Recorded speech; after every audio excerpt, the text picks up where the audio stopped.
उम्मीद करती हूँ कि आप सब ठीक होंगे और दुआ करती हूँ अल्लाह ताला से कि अल्लाह हम तमाम मुसलमानों को अपनी रहमत के साए में रखे और जालिमों के शर से महफूज रखे, आमीन। तो गाइस, पहले की तरह आज भी मैंने एक वीडियो देखी। वीडियो देखते ही आंखों में आंसू आ गए कि उस बाप की बेबसी पे जो जीते जी बेचारा मर गया था, जिसकी 13 साल की बच्ची के साथ ज्यादती की गई और बदनसीब बाप को पता ही नहीं चला कि उसकी बच्ची के नसीब पे जालिमों ने बदनसीबी की मुहर लगा दी है। दुख की बात यह है कि इस बच्ची की माँ भी जिंदा नहीं है जो अपनी बेटी पे हुए जुल्म को महसूस कर सकती, और बाप को उस वक्त पता चला जब वो बदनसीब ना कुछ छुपा सकता था और ना ही कुछ करवा सकता था, और वो 13 साल की बच्ची माँ बन गई जो कि खुद मासूम बच्ची है। इसने एक बच्ची को पैदा किया, यहाँ जुल्म की इंतहा देखे। एक 13 साल की मासूम बच्ची की सारी जिंदगी तबाह हो गई, जो ये भी नहीं जानती कि वो मासूम माँ का दर्जा पा चुकी है।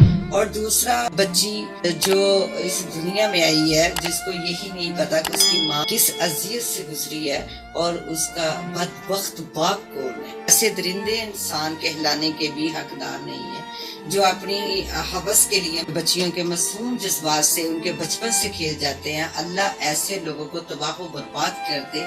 ये दरिंदे इंसान जिंदा रहने के काबिल भी नहीं है।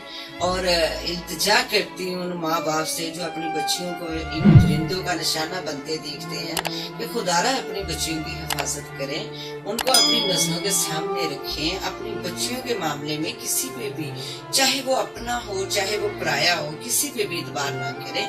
अपनी बच्चियों के हर मोमेंट पे ध्यान रखें कि कहीं उनके साथ कुछ बुरा तो नहीं हो रहा।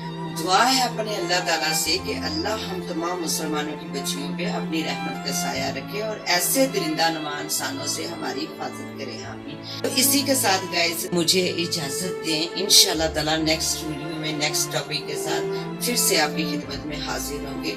तब तक अपना और अपनी फैमिली का बहुत सारा ख्याल रखें। और अगर मेरी वीडियो आप लोगों को अच्छी लग रही हो तो मेरे चैनल को सब्सक्राइब करें, मेरी वीडियो को लाइक करें, शेयर करें, ताकि हमारी बात का सिलसिला इसी तरह चलता रहे। तो इजाजत दें, अल्लाह।